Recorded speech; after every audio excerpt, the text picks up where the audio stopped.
Pero sin más preámbulos, voy a hacer una presentación muy rápida de nuestras increíbles presentadoras. Shafika es la directora de los programas de justicia económica en la Georgia Coalition Against Domestic Violence, en donde ella trabaja para lograr justicia económica para los sobrevivientes a través de los programas y las reformas a las políticas públicas. Y por supuesto, la conocí aquí y pues bueno, les voy a dar más información de Shafika. En este rol que ella ocupa actualmente, asegura financiación segura para el modelo de emprendimiento y orientado a generar habilidades económicas para los sobrevivientes para poder propender por sus necesidades económicas. Shafika ha hecho mucho trabajo de justicia económica o trabajo diverso de justicia económica al apoyar refugios y programas de base, y además de ello pasó 3 años en el equipo Ancla para cerrar el centro penitenciario de Atlantic City, conocido como Extra Jail, y transformarlo por un centro de equidad y bienestar. Y también se nos va a unir Mona Muro, quien es mi colega en el Texas Council of Family Violence. El rol de Mona allí es... Bueno, ella se desempeña como la consultora de justicia económica. Este centro está basado en Texas.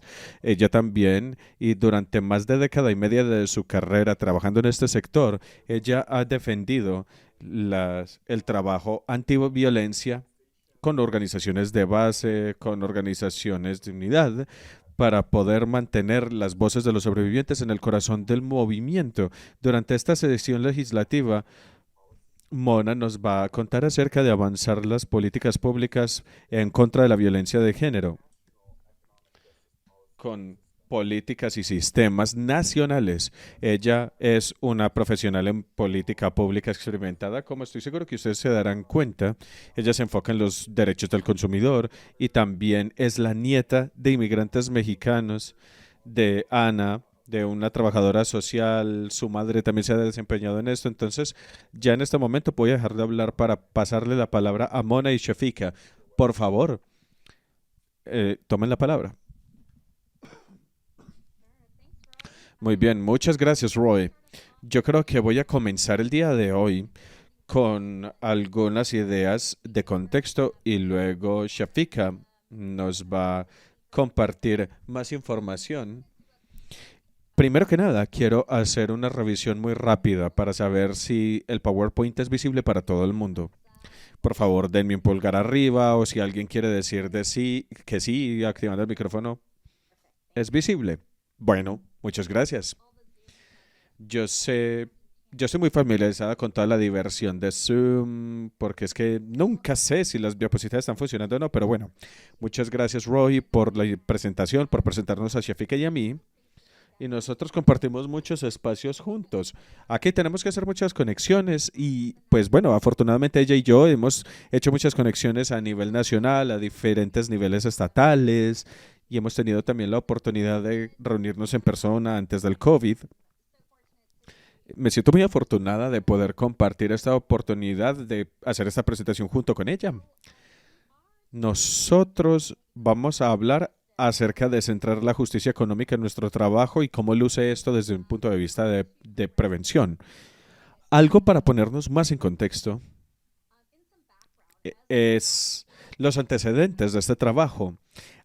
Cuando nosotros hablamos de todas estas intersecciones de nuestro trabajo, es importante tener algo de marco y un punto de partida.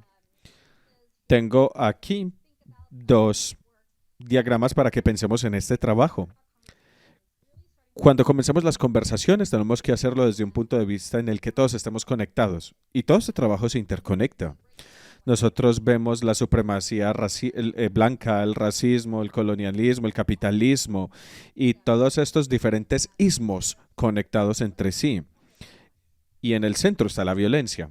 La razón por la cual esta es una idea importante para que nosotros, para que la utilicemos de partida, es porque ya que todo está conectado, eso significa también que todos estamos conectados en este trabajo. En particular, Todos estamos conectados en este trabajo ICHE.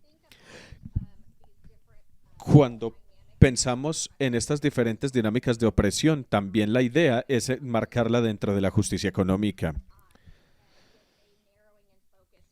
Con ello le damos un enfoque especial a los diferentes ejemplos que han creado el mundo en el que nosotros vivimos y operamos. Quiero hacer un punto muy rápido aquí porque hay un error en la diapositiva. La diapositiva en inglés nos muestra las imágenes de la doctora Rupa.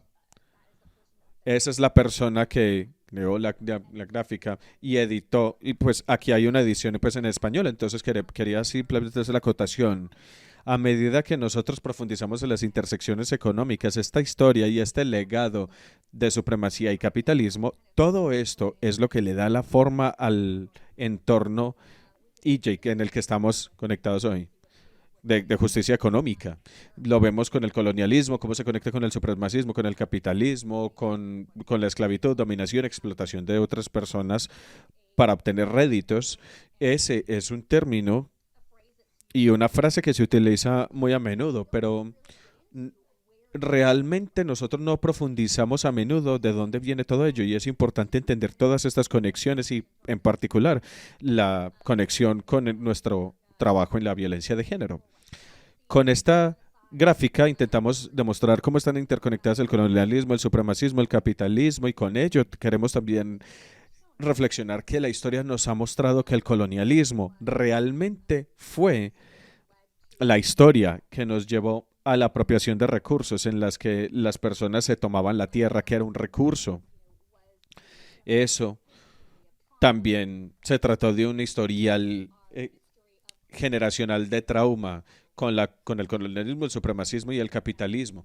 Con ese recurso se dieron otros recursos también. Eso nos da entonces un marco alrededor de cómo se conectan estos elementos y cómo crean el legado en el que vivimos hoy. Es importante también tener en cuenta que desde la perspectiva de violencia de género vemos también la idea de supremacía que la vemos todo el tiempo. Si trabajamos con sobrevivientes, que si trabajamos en la comunidad, vemos una violencia que reocurre, por ejemplo, también con los jóvenes en las escuelas, en la violencia en el sitio de trabajo, desde el punto de vista económico. Por ejemplo, lo vemos como la mano de obra no pagada o la mano de obra invisible que no se reconoce y que no se valora. Eso, en su mayor parte, impacta de manera desproporcionadamente a las personas que son mujeres en nuestro entorno. Y ellas se encargan del trabajo doméstico, del trabajo de servicios sociales. Es mucho trabajo que no se paga, que no se reconoce. Y a menudo este es un resultado directo de estas ideas de supremacía. Ahora, para centrarnos más en esos conceptos a nivel macro y cómo directamente han creado el entorno económico en el que las personas experimentan la violencia en las comunidades en las que operamos. Eso es muy importante para que nosotros lo pensemos y lo tengamos en cuenta. Cuando yo pienso en este trabajo, a menudo, como resultado de trabajar con sobrevivientes, al crear procesos y políticas que ayudan a apoyar el bienestar y la liberación económica para los sobrevivientes, tenemos que darnos cuenta que sabemos que la posibilidad de que un superviviente gane la libertad financiera o económica, esto va muy de la mano con su bienestar económico. Tener acceso a los recursos que necesiten, que no siempre tiene que ser dinero, sino a los recursos, y ello apoya la libertad y estar más a salvo de la violencia.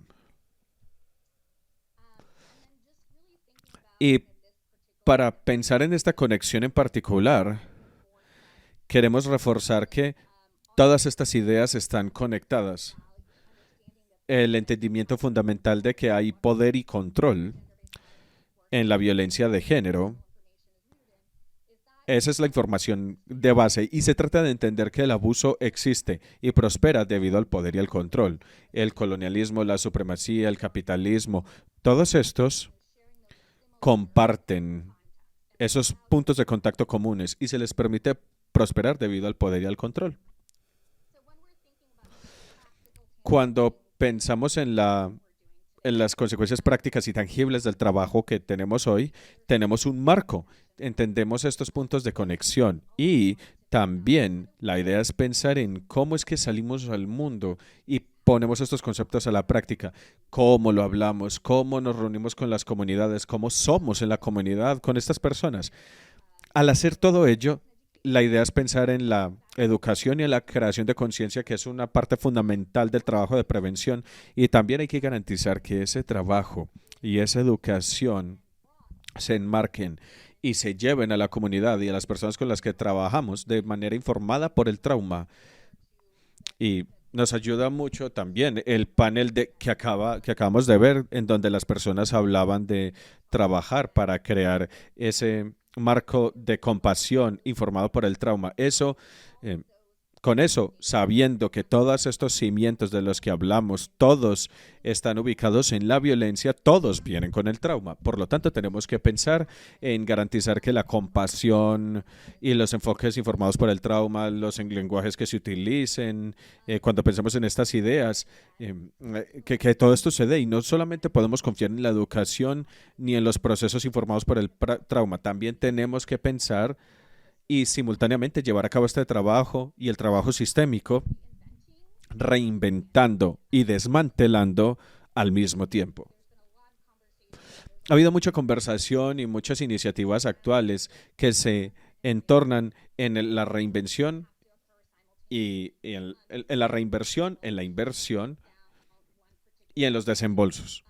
Hay unas iniciativas en particular que lucen muy interesantes que también apoyan iniciativas a su mismo tiempo.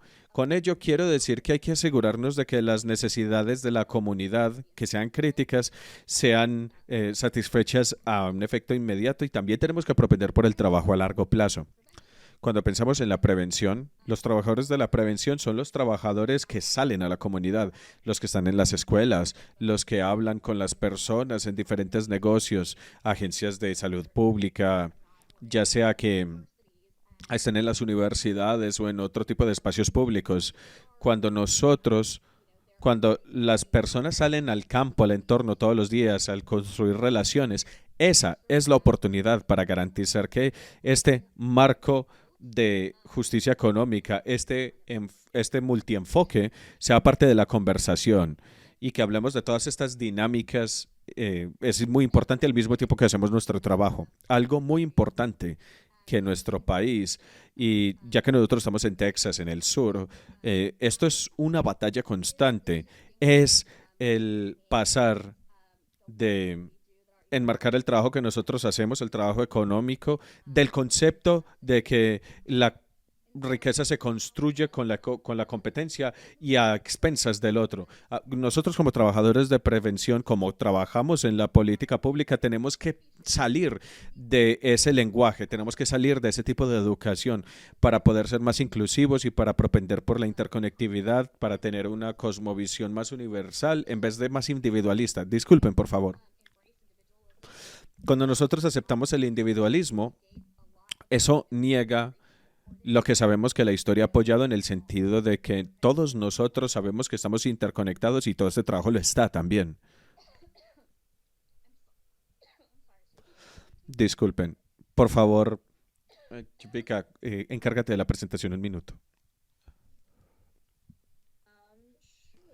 Claro, de hecho, dame un segundo, por favor, porque es que yo no puedo ver la presentación de PowerPoint porque tengo una discapacidad. Pero bueno, podemos, puedes contar tu parte, si quieres. Listo. Muchas gracias, Mona. Por favor, ve y por un vaso de agua, es lo que tengas que hacer. Algo que yo quiero extraer de la parte de Mona, y que es que todo esto es parte del panorama general. Con ello nos tenemos que enfocar en la idea de que nosotros no le estamos pidiendo a las personas que se nos unan a participen en una narrativa de tener que hacer todo de manera muy precaria. Por ejemplo, si trabajas muy fuerte, lo podrás lograr, tienes que hacer sacrificios ahora para obtener los frutos después. En vez de ello, hay maneras muy tangibles en las que los programas, las coaliciones, las organizaciones de base pueden implementar para ayudar a apoyar a los sobrevivientes, porque al final del día necesitamos estar trabajando todo el tiempo para atacar los sistemas y también necesitamos darle a las personas opciones inmediatas que no tengan que sacrificarse ni tengan que pasar penurias. Como ya lo estaban mencionando, yo tengo, por ejemplo, capacitación laboral en X o Y o en cualquier cosa. El sobreviviente no pondrá atención a ello antes de que otras necesidades más inmediatas se atiendan. Nuestro trabajo se centra en todo, por ejemplo, en la representación y en la defensa de salarios más justos, pero también de apoyo económico inmediato. Con ello tenemos que hablar acerca de la vacilación que siente la gente a darle a los sobrevivientes apoyo económico directo, porque esto lo sabemos, nuestros financiadores lo hacen difícil. Está bien, yo les doy dinero, pero ¿qué van a hacer con ese dinero? ¿En qué lo van a invertir? Etcétera, etcétera. Toda investigación de apoyo económico nos muestra que esa opción de dar apoyo de dinero directo es lo mejor que se puede hacer para las personas. Se trata de pensar entonces en programas de apoyo económico directo para que las personas tengan poder adquisitivo y que las personas al menos escojan qué hacer con él, en vez de que nosotros dictemos qué se hace con los fondos que recibimos. Me disculpo porque yo normalmente tengo diapositivas, pero he estado en el hospital durante 2 semanas con un miembro de la familia, entonces en este momento eso es como un mal momento para hacer esta presentación. Espero que ustedes me tengan paciencia a medida que seguimos la presentación. Tenemos entonces un modelo de emprendimiento para darle a las personas efectivo y las personas piensan, bueno, listo, el emprendimiento es el epítome del individualismo. Con ello nos aseguramos de que los sobrevivientes se mantengan conectados los unos con los otros y que se conecten con un ecosistema más amplio con otras personas. También algo muy principal que vemos con el emprendimiento es cómo las personas le dan a su comunidad. Por ejemplo, las empresas grandes no siempre están al servicio directo de las comunidades. Hay que preguntarse, por ejemplo, ¿quién patrocina las ligas menores locales? ¿Quién apoya los eventos de recaudación de fondos? A menudo no son las grandes empresas, son los padres que se ofrecen de voluntarios o los mismos miembros comunitarios que apoyan, por ejemplo, grupos de Boy Scouts y ese tipo de iniciativas. En nuestra coalición, y de esto hablamos mucho, hay que darle a las personas modelos prácticos de algo que ya ha sucedido y que ha tenido éxito, en vez de decirles esto es lo que debería pasar. Nosotros tenemos entonces una iniciativa que se llama Don't Knock the Hustle. Lo que eso comprende es que es un principio en el que las sobrevivientes tienen ideas. Por ejemplo, las personas a veces dicen como que no hay tiempo para usted, luego volvemos a tus sueños, a tus aspiraciones después, y realmente nosotros queríamos desafiar ese concepto. Con Don't Knock the Hustle le damos a los sobrevivientes una red de apoyo práctico y real para que comiencen sus propios micronegocios y apoyar sus ideas. Y ello también tiene esa porción de ayuda directa con efectivo. Comenzará con 500 el año entrante. Esperamos poderles dar 1,500 a los sobrevivientes. Y el plan es expandir el programa. Se le da a los sobrevivientes la opción, en vez de decirles, toma $500 y necesitamos micromanejar todo lo que tú vas a hacer con esos $500. No, en vez de eso, les damos el dinero y les decimos, toma algo de efectivo para hacer tus sueños y tus visiones realidad. Y no somos tan ingenuos como para pensar que eso es una gran cantidad de dinero, porque no lo es, pero es un punto de partida para que podamos expandir esa iniciativa. Algo que realmente queríamos enfatizar también, porque de nuevo es muy difícil separar los apoyos que se le dan a la gente individual, a manera individual, básicamente, y lo que estamos viendo, que las personas adineradas tienen grandes ideas, todo el mundo los anima, son pioneros, son increíbles, bla, bla, bla, bla, bla, bla, bla. Pero cuando las personas pobres tienen ideas de lo que les gustaría hacer, por ejemplo, emprendimientos creativos que les gustaría asumir, a eso siempre se les desmotiva, ¿no? Por ejemplo, y les decimos a las personas pobres, ¿sabes que la bodega que queda en la esquina está contratando? ¿Por qué no haces eso más bien? En Georgia tenemos, por ejemplo, la poultry plant. Tenemos una planta de carnes blancas muy grandes. Y a menudo las personas pobres se las encamina allí porque no tenemos fe en ellos. Es muy difícil, es difícil trabajar en la manufactura, en los entornos de fábrica. Y a las personas pobres no se les motiva lo suficiente como para que emprendan sus propias visiones. Eso era la gran diferencia que queríamos señalar. Y desafortunadamente, medir el espíritu no es una métrica para obtener subvenciones. Por lo tanto, se tiene que pensar en cómo es que se correlacionan las ideas con el trabajo que hacemos. Cosa que sí pasa, tenemos una correlación grande de la confianza en sí mismos para las personas que se benefician de nuestros programas, debido a ello y al componente financiero, en el que en Georgia hubo un estudio muy extenso del Budget and Policy Institute, en el que las mujeres específicamente, quienes eran emprendedoras, en promedio ganaban un salario de $15.65 por hora versus el tipo de trabajo de fábrica que normalmente paga de 9 a $10 por hora. Nada de eso incluía los beneficios de confianza en sí mismo y de autoestima que son tan importantes y que se obtienen, además de esos beneficios comunitarios que ya mencioné antes. Eso es un componente grande de por qué mantenemos la idea de Don't Knock the Hustle y por qué continuamos promoviendo este modelo de emprendimiento. Nosotros lo llamamos un modelo de emprendimiento equitativo sin explotación, porque nosotros conocemos muy bien que este tipo de modelos cuando se establecen pueden llegar a ser muy explotadores. Por ejemplo, tu idea no funcionó, por lo tanto no trabajaste lo suficiente en ella. Ese es como lo grande que nosotros hacemos. De nuevo, si nosotros no tuviéramos ese programa de asistencia de dinero efectivo, directo, yo estaría menos entusiasta de hablarles de ello, pero debido a que es como el dicho lo dice, ¿no? Se trata de poner el dinero donde están las palabras, apoyar lo que decimos con dinero. Nosotros no creemos en esto solamente como un tipo de valor. Oh, sí, bueno, el emprendimiento, qué bueno, qué chévere. No, de hecho, nosotros creemos en este principio tanto que les vamos a apoyar con dinero para que las personas simplemente ensayen sus ideas. No dinero para alguien que es perfectamente exitoso, sino para alguien que quiere intentarlo. Eso es muy importante para nosotros. Con ello, simplemente quería compartir que aprecio mucho el remarcamiento de la parte individual en el emprendimiento, ya que nosotros somos de Texas, del sur de Estados Unidos, y tenemos mucha experiencia con varias comunidades. Muchas de ellas son latinos, latinas, latinex, y hay muchos emprendedores y todos se basan mucho en la comunidad. Por ejemplo, si alguien no tiene un producto o servicio, los refieren a otras personas que sí lo provean.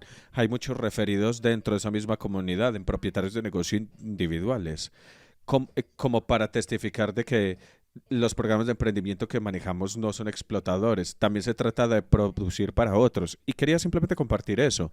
Y todos hacemos trabajo alrededor de remarcar esa narrativa. Me parece a mí que es un componente muy importante.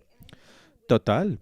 Incluso con la parte de los inmigrantes, porque cuando pensamos en el emprendimiento, y eso es lo que realmente quiero que se transmita aquí, el emprendimiento para alguien que está muy adelantado no es tan eficiente. Mona y yo, por ejemplo, no quiero hablar a nombre de Mona, pero pues yo vengo de antecedentes de inmigrantes, así que yo provengo de inmigrantes del Medio Oriente y venimos entonces de familias muy tradicionales. Cada proveedor, cada persona es que atienden a las familias, por ejemplo, son también del Medio Oriente y son mujeres del Medio Oriente. Esa noción de que, oh, esto es para después, esto es para después, eso no es verdad porque son mujeres muy jóvenes que hacen peinados y arreglan el cabello, ganan mucho dinero por ello, porque se trata de, por ejemplo, con el paisajismo. Se trata del paisajismo de necesidades culturales. Siempre son las mujeres las que hacen la ropa tradicional. eh, Se trata de personas que ayudan a hacer joyería, que personas que hacen, por ejemplo, preparación escénica en un contexto americano. Todas estas cosas no existen tanto, pero si nosotros pensamos en contextos religiosos, encontrar boutiques de matrimonios, y yo menciono ese ejemplo porque es mi experiencia personal. Las boutiques de matrimonios hacen, digamos, vestidos de novia más asequibles. Todas estas cosas son negocios liderados por mujeres. Algunos de ellos son liderados por mujeres extremadamente religiosas, otras mujeres jóvenes, y se trata entonces de maneras en las que estas mujeres se convierten en el motor económico de sus familias. Muchas veces, em, esto es una coincidencia, muchas veces las mujeres estas mujeres eran cabezas de hogar. En últimas, simplemente no encontraban lo que necesitaban para volver a estas relaciones malucas que tenían, porque estaban persiguiendo un fin económico superior. Estaban poniendo sus, in- sus intereses de emprendimiento por encima del de sus familias y las comunidades las estaban apoyando. Y es un enfoque menos individualista que muchas veces encontramos en otros entornos de, no sé, de emprendimiento, porque muchas veces la mentalidad es esa, esto es para mí, esto es para mí mismo, y no hay muchas otras ganancias que surjan de estas actividades. Habiendo dicho esto, quiero compartir que nuestro modelo en Georgia es muy exitoso. Hemos podido expandirlo de un par de docenas de sobrevivientes que estaban recibiendo ayuda a lo que es ahora, que es un fondo de asistencia de efectivo directo de $100,000 para, para generar fondos para emprendedores. Todavía es un fondo pequeño, pero esa cifra está siendo expandida en este momento. Habiendo dicho eso, otra cosa que promovemos en nuestro trabajo de justicia económica se trata de pensar en todo esto colectivamente. Es como para seguirlo hablando en términos de emprendimiento, pues es acerca del emprendimiento y también del contexto que nos rodea en nuestra sociedad. Algo que es muy grande, que las personas puedan conocer y que no puedan conocer, es cómo nosotros trabajamos. Es decir, por ejemplo, trabajamos con personas que son trabajadores que ganan salarios bajos, que en este momento se están haciendo manifestaciones y acción directa pública. Por ejemplo, lo que pasó con Navisco. Esa iniciativa con Navisco fue muy exitosa. Y otra que ustedes podrían haber escuchado con las últimas noticias es la IETSI con los trabajadores de la industria cinematográfica que están en huelga en este momento. Cuando uno piensa, por ejemplo, en la industria cinematográfica, uno piensa en los grandes directores.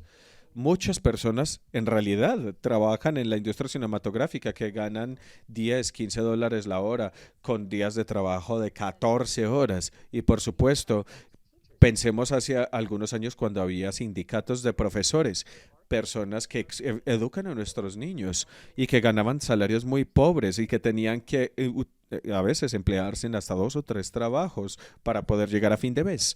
Entonces, obviamente, no es como si nosotros estuviéramos trabajando, que nuestra organización no es una organización sin ánimo de lucro que trabaje con sindicatos, pero sí ayuda a los sobrevivientes a que hablen al menos acerca de, hey, estás en la fábrica y te das cuenta que estás siendo maltratado o maltratada. Probablemente no estés solo o sola.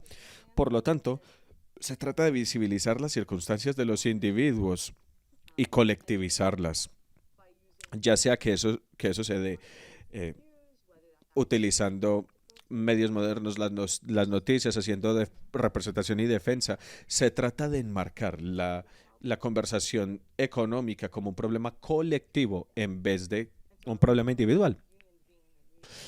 Tenemos los sindicatos que están saliendo en las noticias con huelgas. Eso realmente es algo que yo quiero, pues, pecaría por no mencionarlo. Por último, en lo que me respecta a mi parte, y le voy a devolver la palabra a Mona para que ella continúe hablando desde donde suspendió.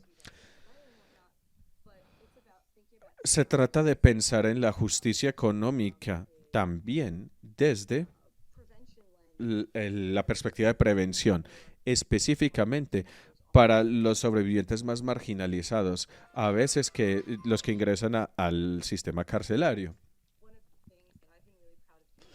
Algo que me enorgullece mucho, que veo que sucede en las grandes ciudades y no ni siquiera en las ciudades, en los estados, en las ciudades principales. Se puede buscarlo para ver si esas oportunidades están disponibles para ustedes. Es el trabajo de cerrar cárceles. En particular, a mí me enorgullece mucho en el sentido de que en Atlanta nosotros tenemos una cárcel que se llama el Atlantic City Detention Center, específicamente construido en los 90 para las Olimpiadas del 1996. Literalmente, a ver, es un hecho abierto de que allí van a parar. Pues se construyó para que las personas en estado de indigencia de la ciudad fueran recluidos allí para que la ciudad se viera mejor para las Olimpiadas. Se convirtió entonces en una cárcel llena de personas en indigencia que habían cometido crímenes de pobreza, por ejemplo, micción pública o cruzar las calles en sitios diferentes a la cebra, que era uno de los delitos principales por los cuales se encerraron personas allí en este centro de detención. Violaciones de tráfico, cientos y cientos de violaciones de tráfico. Es decir, eran delitos menores, muy, muy, muy menores.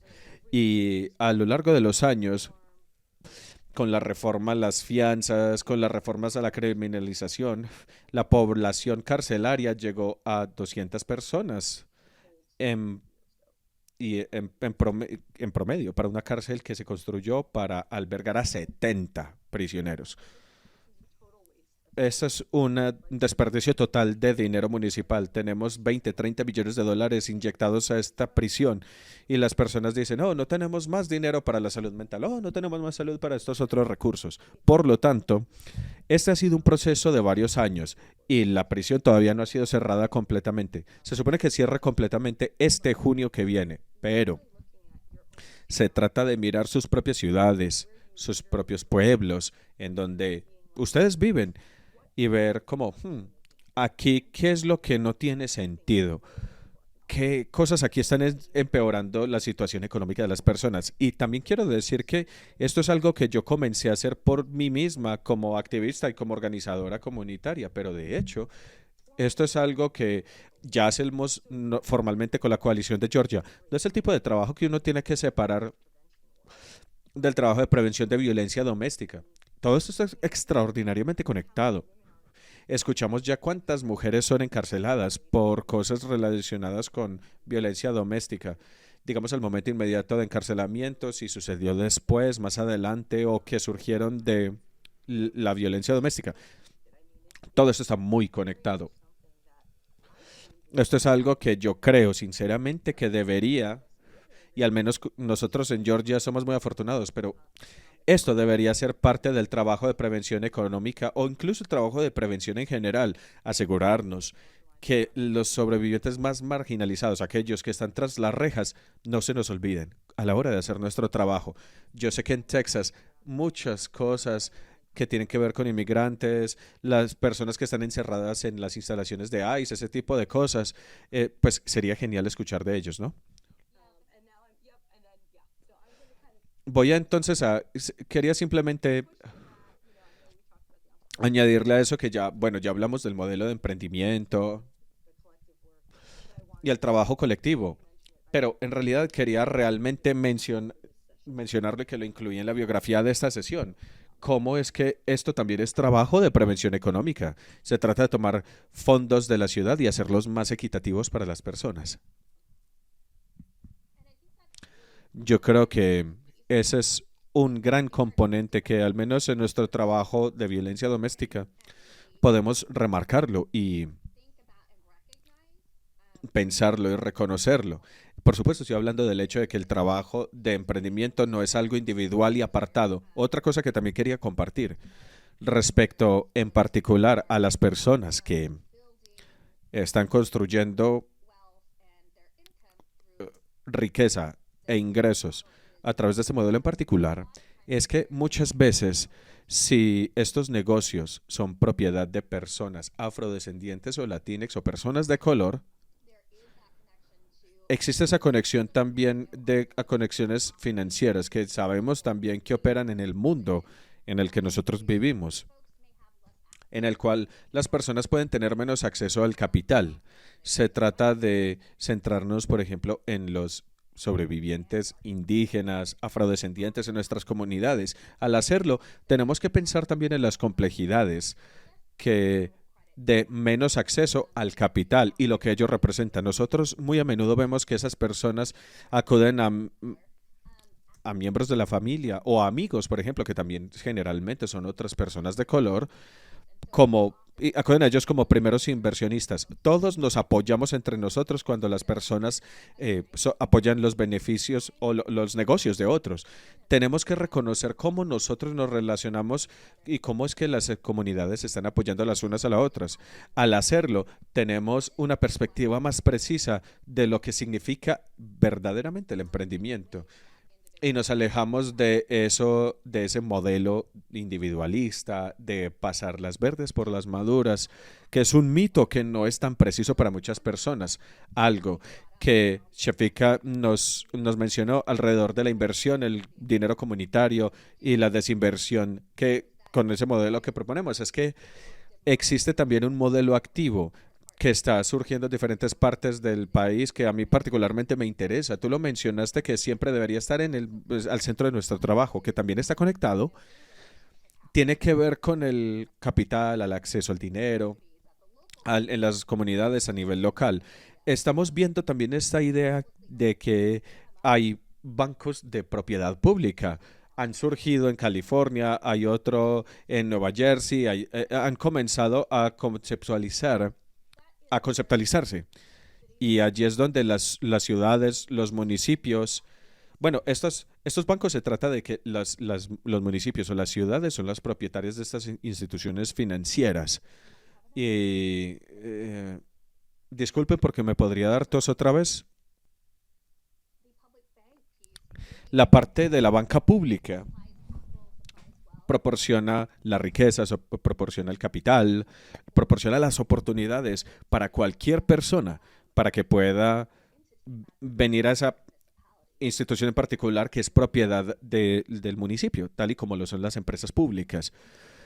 Yo estoy en una ciudad en la que la electricidad y los servicios de acueducto y alcantarillado son propiedad del municipio y por lo tanto son servicios que se le proporcionan a la ciudad, que la ciudad ha determinado que todo el mundo tiene que tener acceso a ellos. Y al menos se debe presentar la oportunidad para que esa banca pública pueda ofrecer algo similar y pueda reinvertir en la comunidad y puedan tener de esa manera menos esa filosofía de explotación y de ganar dinero del dinero y del dinero y del dinero. En vez de ello, moverse a un modelo de inversión comunitario, porque es la comunidad en donde se reciben esas inversiones. Y yo, es muy interesante porque yo estoy en una ciudad en la que esta ha asumido varios modelos de inversión pública. Entonces, eso también es más una iniciativa relacional en vez de simplemente continuar invirtiendo en negocios privados. Se trata de más inversión en nuestra comunidad, en la que la gente vive, en la que la gente existe. Se trata también de propender las condiciones apropiadas para que las personas creen familias, que creen comunidad. Ese era lo que quería mencionar, que también tiene que ver con los ejemplos de emprendimiento y del capital que Shafika nos ha estado comentando también. Y de nuevo, me disculpo también por mi tos, pero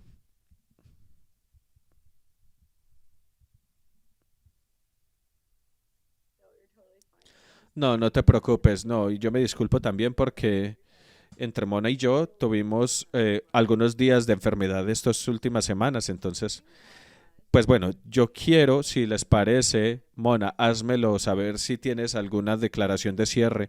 Me gustaría en este momento abrir el espacio para preguntas y respuestas.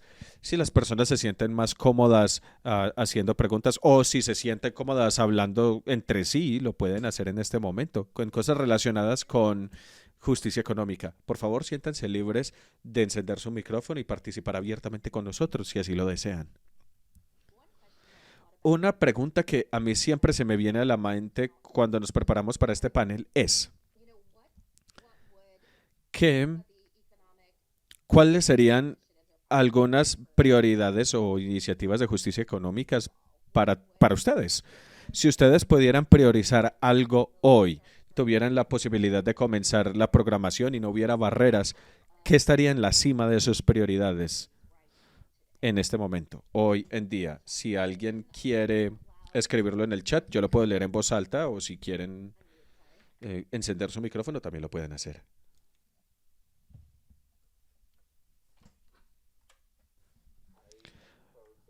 Hola, soy Roy.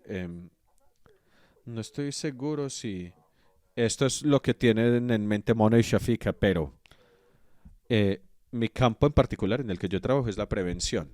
Por lo tanto, nosotros hacemos muchas presentaciones y muchos de nosotros estamos en comunidades promoviendo valores. Estamos tratando de revisualizar los valores como para volver a tu punto de desmantelar el sistema para reconstruir el sistema de manera informada por el trauma. Mi consideración aquí es, o mi pregunta sería si ustedes tienen sugerencias o ideas para personas que trabajan más en prevención. ¿Cómo lo incorporan ustedes en su trabajo? Ustedes deberían tener un marco de justicia económica como parte de su currículo o eso es lo que estoy pensando en ese momento. Dicho de otra manera, ¿cómo es que los prevencionistas pueden impulsar esta conversación en nuestra comunidad? Creo que ustedes ya mencionaron mucho al respecto, pero pues no sé si tenían algo más que añadir. Muy buena pregunta, Roy. Algo que se me viene a mí a la mente en términos de educar con valores o educar en cosas más generales es enfocarnos en la noción de que la, el malestar económico no es un sentir individual. Eso es algo principal que de hecho le abre los ojos a la gente. Esto es una revelación para las personas. Hay personas en situación de pobreza cuya situación económica no sucede debido a un fallo moral o que se permitieron estar en violencia doméstica o una noción similar. Eso es definitivamente algo en lo que yo pensaría, además de lo que estaba mencionando Mona, que los talleres de prevención también pueden incluir conversaciones acerca del crédito, acerca de las finanzas. Se trata de abrir la puerta a estos temas más tabú de los que las personas no hablan entre sí. Roy, la Fundación Allstate tiene un currículo básico en muchas de las cuestiones que Shafika acaba de compartir en lo que respecta a las cuestiones de educación financiera que sirven mucho en en los currículos. También tienen subvenciones, financiación de subvenciones para las personas cuyo público objetivo es la comunidad en su mayor parte, la comunidad en el sentido amplio. Muchos de estos componentes curriculares buscan promover los comportamientos financieros saludables. Por lo tanto, yo sí creo que hay un área de oportunidad para complementar esos dos aspectos. Para los servicios directos sería cuál sería, por ejemplo, el uso financiero, cómo es que luce, y por el lado de prevención hay una oportunidad para resaltar cuáles serían las prácticas financieras más saludables en vez de esperar simplemente a experimentar el abuso financiero. Lo otro que yo quisiera decir es que yo sé que muchas veces las personas en prevención tienen la idea de que la interseccionalidad en el trabajo financiero tiene que ver con los niveles de opresión en su trabajo de prevención. Y yo diría ante eso que siempre hay que enmarcarlo y complementarlo con la parte de educación financiera tangible, de manera que nosotros no apoyemos narrativas en las que las personas, como ya lo compartió Shafika, para que no apoyemos narrativas que sean tipo la pobreza es una cuestión de elección. Tenemos que contextualizar la historia, los sistemas que existen en este momento, a medida que también vivimos el elemento diario de ello. Esa sería una oferta como para apoyar algunas de estas ideas. Algo que me gustaría compartir es que justo recientemente tuve una conversación acerca de crear sitios de trabajo más seguros. Yo creo que esa es una intersección perfecta para el trabajo de prevención. Para la comunidad como tal, pues la comunidad siempre pasa mucho tiempo en ello. ¿Cómo creamos, por ejemplo, sitios de trabajo más seguros y más saludables? Para los negocios más corporativos, quizás, eso definitivamente es un área de oportunidad en lo que respecta a poder salir a la comunidad y muchas veces son las organizaciones sin ánimo de lucro las que hacen este trabajo y quizás podrían iniciar una interacción en un trabajo que signifique un apoyo financiero. No siempre tiene que ser un servicio comunitario. Si estamos pensando en los modelos de los que acabamos de hablar, las personas que hacen este trabajo también necesitan ser compensadas por este trabajo. No queremos reforzar la idea de la explotación porque alguien podría trabajar en una organización sin ánimo de lucro. En vez de ello, queremos compartir y apoyar la información, el entendimiento de las dinámicas de la violencia y cómo es que se intersectan todas en diferentes sectores y en diferentes sitios de trabajo.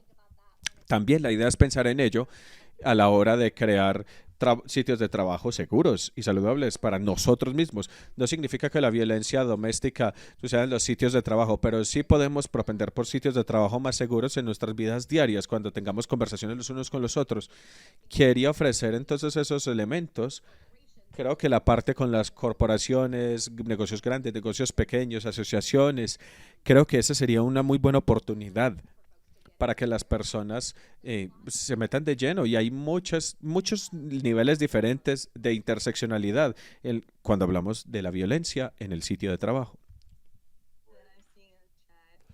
Yo estoy viendo en el chat, voy a leerlo muy rápidamente. Sí, muy bien. En el chat, Magdalena nos escribió que es algo relacionado con ayudarle a las personas a conectarse con recursos del sitio de trabajo, ayudarle a la gente a sindicalizarse y actuar colectivamente en su sitio de trabajo. Yo quiero enfatizar, disculpa Roy, te voy a robar el control un momentico, quería enfatizar también que algo que nosotros tratamos de hacer es romper la dicotomía de que yo soy el proveedor y usted es el proveído, el que recibe las provisiones. Pero así no funcionan los sitios de trabajo. Yo creo que mi director ejecutivo le va a parecer que eso está bien. Saben, hace más o menos un año, otra colega mía y yo tenemos la misma edad, estamos en la misma como etapa de vida. Nosotros estábamos hablando de, pues no sé, de tener hijos y cómo iba a funcionar eso en el trabajo. Nuestro sitio de trabajo es muy progresista, tiene muchas cosas buenas, entonces nosotros dijimos, bueno, examinemos las políticas de maternidad. Y no existían, no habían. Uno simplemente tenía un FMLA de licencias no remuneradas de maternidad y también teníamos algún otro personal de la coalición que ni siquiera sabían que pues estas cosas existían y en últimas nos dirigimos a nuestro director ejecutivo y le dijimos, nosotros enseñamos acerca de la justicia colectiva, nosotros promovemos las políticas económicas justas, más que todo para mujeres, que les pueda servir para que si son sobrevivientes a violencia doméstica, y es absurdo que nosotros no tengamos una política de maternidad y nuestro personal es solo mujeres, lo era en ese momento, eso es absolutamente absurdo. incluso explorando nuestras propias organizaciones. Por ejemplo, tenemos políticas de licencia por enfermedad, pero no de maternidad. Y nosotros enseñamos ello. Ya sea que trabajemos en Walmart, en un restaurante, en una fábrica, o lo que sea, se trata de desafiar también y encarar nuestro propio sitio de trabajo, porque es muy fácil hablar acerca de crear un sindicato y enterrar nuestra cabeza en la arena y ignorar las cosas que pasan a nuestro alrededor, en nuestra propia organización. Es muy injusto hablarle a los sobrevivientes de hacer una organización colectiva y yo tener miedo de hacerlo yo misma dentro de nuestra propia organización, porque así solamente predicamos pero no aplicamos. Yo creo que ese es un excelente punto. Hay que tener una autenticidad, hay que ser genuino en el trabajo que hacemos y nuestros valores. En este movimiento en particular, eso es muy importante.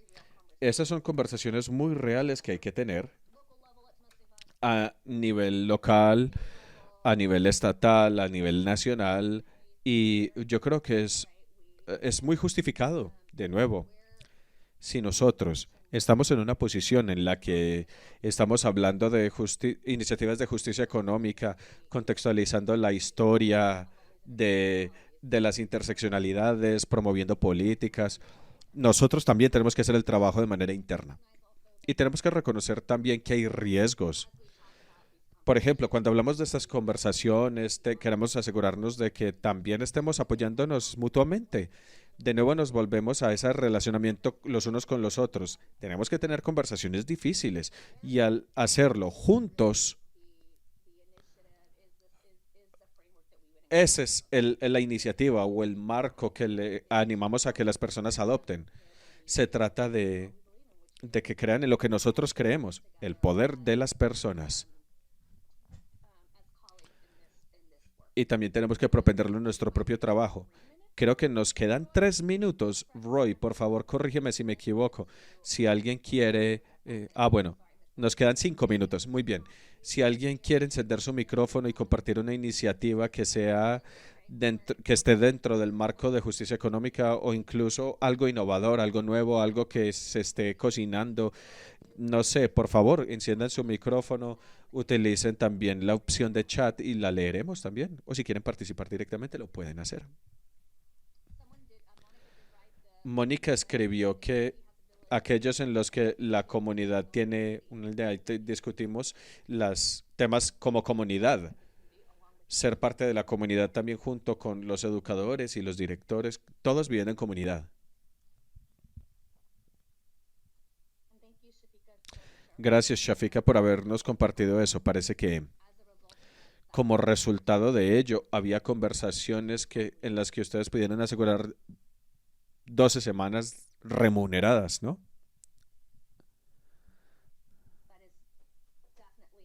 Definitivamente, esa es una lucha de justicia económica. Parece que hubo muchos resultados positivos que surgieron de ello, ¿no? Claro que sí. Y las personas han estado escribiendo en el chat algo que, por ejemplo, lecciones aprendidas o cosas a reflexionar en estos últimos minutos. Si quieren compartirnos alguna lección aprendida o puntos de reflexión, también lo pueden hacer en el chat o pueden activar el micrófono, como lo prefieran.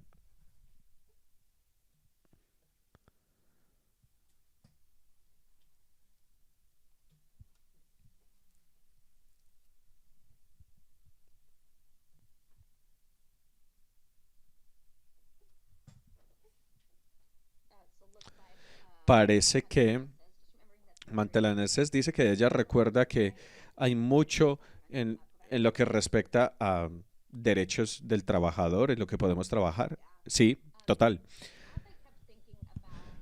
Yo me quedé pensando en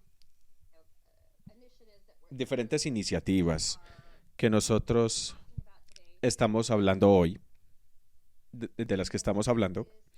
El trabajo también, francamente, se trata de hablar acerca del trabajo. Eso puede sonar muy simple y casi ingenuo, pero para las personas que están haciendo trabajo en la comunidad, las personas que están al frente, estaba pensando, por ejemplo, en algunas promotoras de mi área aquí. Simplemente estar hablando de este tipo de cosas, hablar de los derechos del trabajador, de sitios de trabajo saludables y cuáles expectativas deberíamos tener. Ese es el trabajo también. Muchas veces nosotros ni siquiera tenemos que salir y crear 15 millones de entregables. A veces el trabajo comunitario se trata de hablar de esto y se trata de normalizar esa conversación, así como lo hacemos cuando hablamos de la violencia doméstica.